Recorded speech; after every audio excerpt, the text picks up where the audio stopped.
we can go right ahead and talk about Team USA and their final roster for the 2024 Paris Olympics.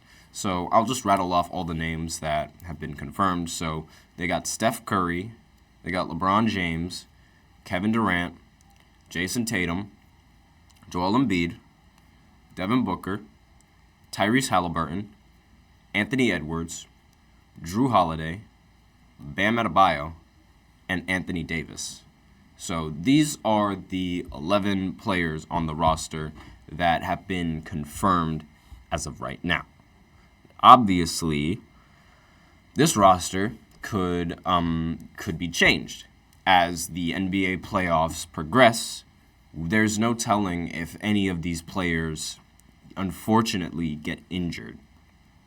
And if they get injured, that might ruin their chances of being able to play 100% in the Olympics. And, obviously, this will be a huge problem because Joel Embiid, he's suffered from, in almost every single postseason game that he's been in, he's been injured. So it's a really bad track record to keep, especially when you're as dominant as Joel Embiid is. And I feel like there's a very high chance that it does happen when looking at every other player that was picked for Team USA, because most of the players that were picked for Team USA, they usually they tend to stay very healthy, and most of the time it's why even bother with why even bother with playing in the Olympics if you're not even going to be healthy, or why even bother with playing some of the playoffs if you're not going to be healthy for the Olympics? And it's just priorities that a lot of these players, obviously they have a major priority when they look at the NBA season. So and not to mention, if any of these players make a deep playoff run, chances are they're less inclined to want to stay on the roster, if that makes sense. And it's really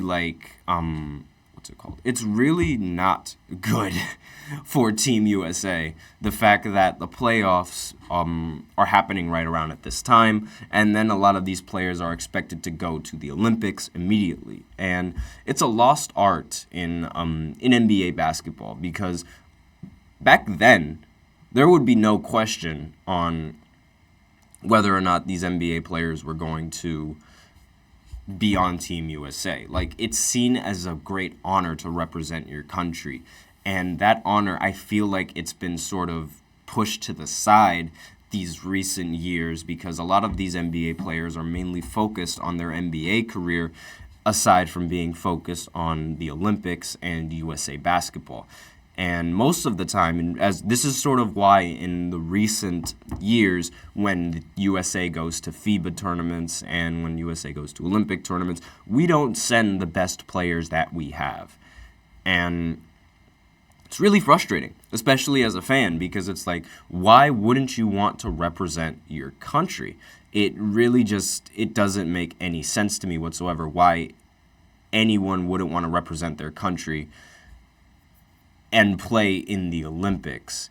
And it really just bothers me. So there's one roster spot available for the Olympics, and depending on who gets taken, no one knows entirely for sure. So the options the best option, in my opinion, is to get Kawhi Leonard, because with the roster that I just mentioned, the only strong perimeter defender that there is on the team is Drew Holiday. And obviously, LeBron James and Kevin Durant, they're really good perimeter defenders. Their length makes it incredibly difficult for anyone to get any kind of bucket over them, as well as LeBron's strength and their presence on the defense. Obviously, they do have defense, but they are on the older side of players when compared to the rest of Team USA's roster. So asking them to produce both offensively and defensively is a much more difficult task. Like, this is LeBron, but this isn't Miami Heat LeBron. This isn't the same LeBron that was on Team USA previously, that was dominant on both ends of the floor. It could play both ends of the floor at a high rate, 40 minutes in a game, because that's essentially what LeBron was for Team USA, and that's what a lot of those players were in 2012 and 2008. But regardless, it's really like it's a really difficult task to rely on those two players on the defensive side of the ball. And Jrue Holiday being the only perimeter defender, like competent perimeter defender, and I will say, Anthony Edwards, he is a competent perimeter defender, but it's not like he's really known for that defense. Like, they need that two-way player on the team, and it really feels like they have it at the center, no doubt about it. They do have it at the center with Anthony Davis and Joel Embiid. More so Anthony Davis than Joel Embiid on the defensive side of the ball. Also with Bam Adebayo, who is another great defensive presence for Team USA, as well as being a good perimeter defender as well. But they need that hybrid player. So I feel like Kawhi Leonard is by far the best available option for Team USA. The problem is his knee, because I said in a previous podcast that his knee has experienced some kind of swelling, and it's going to be questionable on whether or not he'll be able to play at 100% once the postseason arrives, which is after the play-in tournament. And with all that in mind, along with the fact that Kawhi Leonard load manages and is the catalyst for load managing, it's unclear whether or not he even wants to be on Team USA's roster. So other options that are there for Kawhi, instead of Kawhi Leonard, are, in my opinion, I think Paolo Banchero would be a very good pick for Team USA, because he is that he does fill in that forward role of being able to score while at the same time being able to defend. Since he's very young in the league as well, this also gives them more of an incentive, because it's like, he's young, so he'll be able to play a lot more minutes than you would LeBron or when you would KD, even though I fully expect LeBron and KD to play a lot of minutes, since they are going to be in the starting lineup. Now, another player that could fit that role, like for that hybrid defender for Team USA, is Paul George, who is Kawhi Leonard's other teammate. And Paul George, he had a really, really bad leg injury when he was playing with Team USA. So this would be a pretty good bounce back story for him. Getting injured when he was on Team USA and then coming back to Team USA to win an Olympic gold medal. Jesus, my English is just horrible today. For the United States. That would be a really good comeback story that I would really like to see.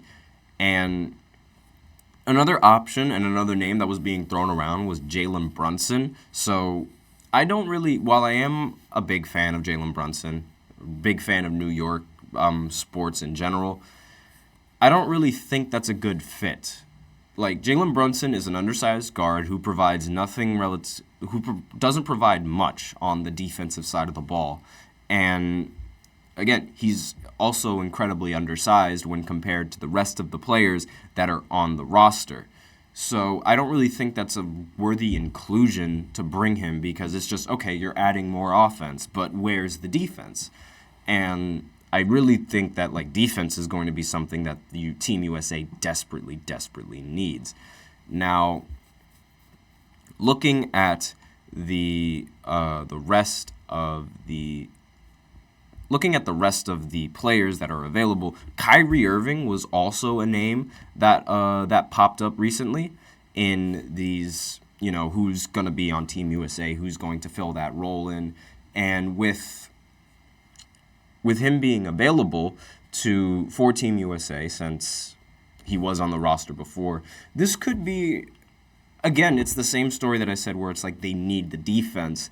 And while he has played with Kevin Durant on Team USA before, and he has won with Kevin Durant on Team USA before, I don't think that's a worthy inclusion simply because of the lack of defense. And he's a great scorer, great player, definitely can cook basically anyone that's guarding him. But again, defense, like, it's desperately needed, and it's going to it could show in this Olympic tournament. But regardless, those are, let's see, are there any other players that could potentially replace or fill in that 12th spot? Not entirely sure, but not off the top of my head. I can't really think of any other player that would fill in that role better than Kawhi Leonard or Paul George. And I feel like Team USA should work on getting either of those two. Now, about Team USA, because I mentioned this before, the playoffs are rolling and like they're about to start.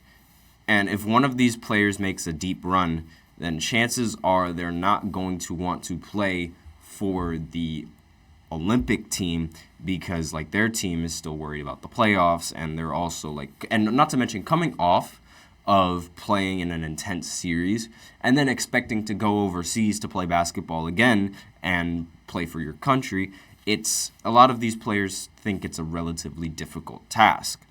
And that's also a lot more pressure that needs to be added. That's going to be added onto them. So, if any of these players make a deep playoff run, we might see some of them decommit from Team USA. But I don't think that's really going to happen this time, simply because this is supposed to be the Redeem Team 2.0. This is supposed to be the because with our embarrassing loss in the FIBA tournament and with the other embarrassing losses that Team USA has had in basketball tournaments, we need to reassert the dominance again, because again, I just said before, they just keep sending like the B team or the C team instead of sending the A team, and that's something and we got to send the A team at some point. But that's basically all I have for Team USA. But with that, we are out of time for this second segment, So I will be going ahead and go into the third segment. Why is my English so bad today? I'll go ahead into the third segment where I talk about the play-in games that are going down tonight and my predictions for this game, as well as bring up something that I didn't mention in the previous podcast, which I completely overlooked. So I will be right back after this short break. Looking for your daily fix of sports talk without having to pay for it? GSMC Sports Network is available on YouTube. Just search GSMC Sports Network. Get your fix of daily sports talk shows on YouTube, absolutely free. NFL, college football, NBA, MLB, MMA, UFC, fantasy football, and so much more. GSMC Sports Network has shows running all day long, with new sports shows starting every 2 hours. Just like on your favorite cable sports channel, except GSMC Sports Network is absolutely free. Just search GSMC Sports Network on YouTube to catch one of your new favorite shows, like the GSMC College Football Podcast, Chip Shot Football Podcast, Hoops and Heels Women's Sports Podcast, GSMC Basketball Podcast, and so many more. Check it out for yourself. GSMC Sports Network, now available on YouTube absolutely free. Search GSMC Sports Network on YouTube right now.